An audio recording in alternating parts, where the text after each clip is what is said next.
आपका BS blogs में आ चुका हूँ न्यू स्टैंड लेके अपनी वीडियो में बनाने के लिए। हर सौ कितनी बड़ी हो चुकी है। ये हमारा सूरज बड़ा भाई आ चुका है। ये इसके बाद मेरे दोस्त आ चुके हैं सब घूमने के लिए और हम अपने खेत पर आ चुके हैं। हम ये सूरज शाम ढलने वाली है और ये देखो गाइस मेरा बड़ा भाई आ चुका है ये खेत पर और ये आ चुका है सिवा। ठीक है और हम जा रहे हैं अपने गाँव घर जा रहे हैं अपने। ठीक है सरसों देख नहीं आए थे कितनी बड़ी हो गई है कितनी सही हो गई है। लोग साढ़ा के चढ़ जाते हैं हमारे गेहूँ इसने काट ली है गाइस। इतनी मेहनत करते हुए भी हमारे साढ़े गई हमारे गेहूँ को चढ़ जाते हैं गाइस। इतनी मेहनत करते हैं बहुत गाइस और तो भी आप सपोर्ट नहीं करो लाइक नहीं करो तो मैं क्या करूँगा। ठीक है गाइस और ये हमारा सब्सक्राइबर आया हमारे ये मतलब छोटा सब्सक्राइबर आया। मैंने आपको पार्ट 1 में दिखाया था गाइस। पार्ट 2 चल रहा है ये देखो गाइस।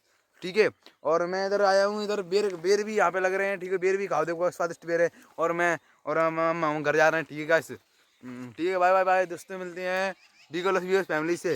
लेकिन आपको जुड़े रहना ठीक है गाइस। ठीक है और अब जाते हैं हम घर पे अब। ठीक है गाइस